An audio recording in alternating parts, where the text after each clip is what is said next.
भक्ति वो शक्ति है जो भगवान को भी अपने भक्त के वश में कर ले।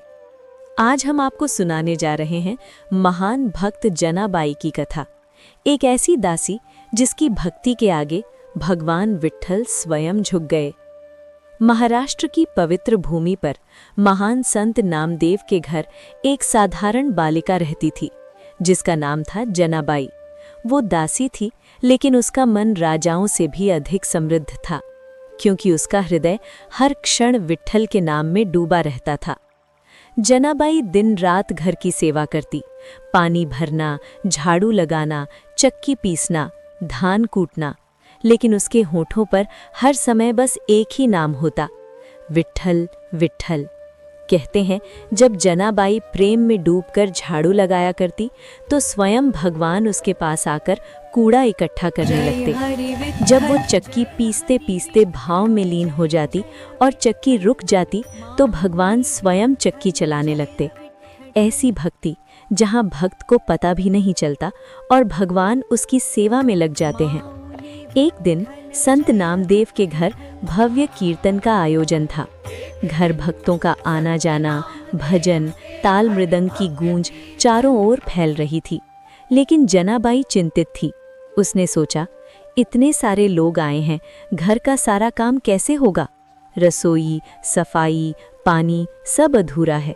वो मन ही मन विट्ठल को याद करने लगी। उसी समय घर के द्वार पर एक बूढ़ी माई आकर खड़ी हुई।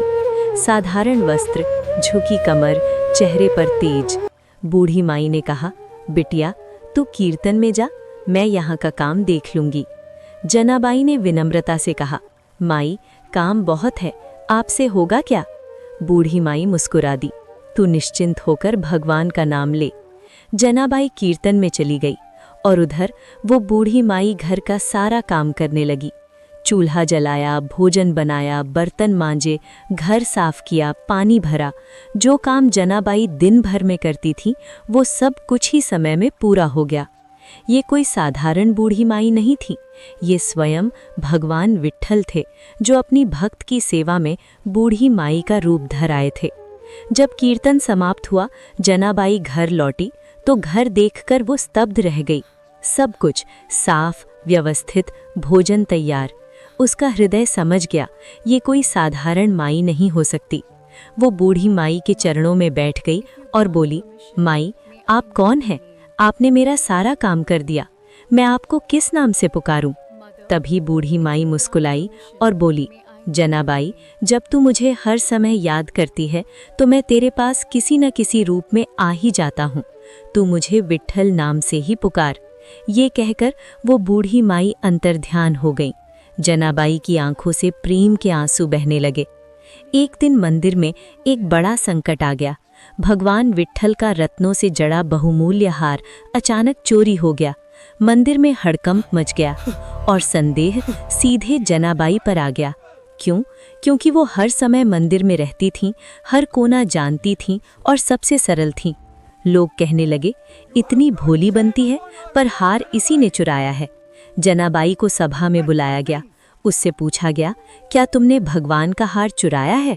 जनाबाई ने प्रेम पूर्वक उत्तर दिया, मेरे लिए भगवान विट्ठल ही मेरे प्राण हैं, मैं उन्हें दुख क्यों पहुंचाऊंगी?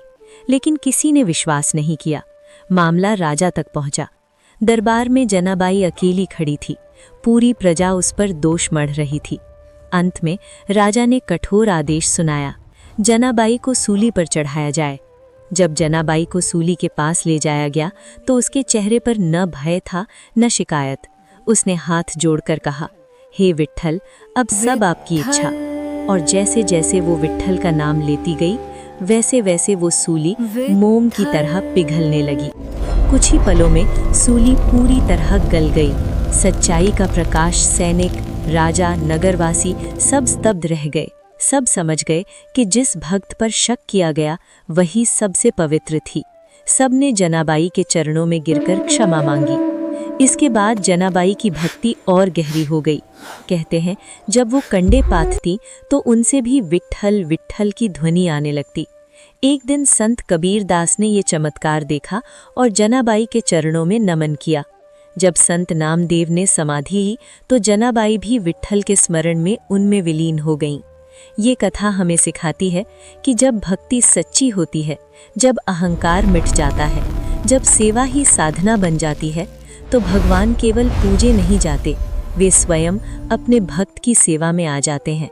अगर जनाबाई की ये सच्ची भक्ति आपके हृदय को छू गई हो तो कमेंट में प्रेम से लिखिए, जय श्री पांडुरंगा।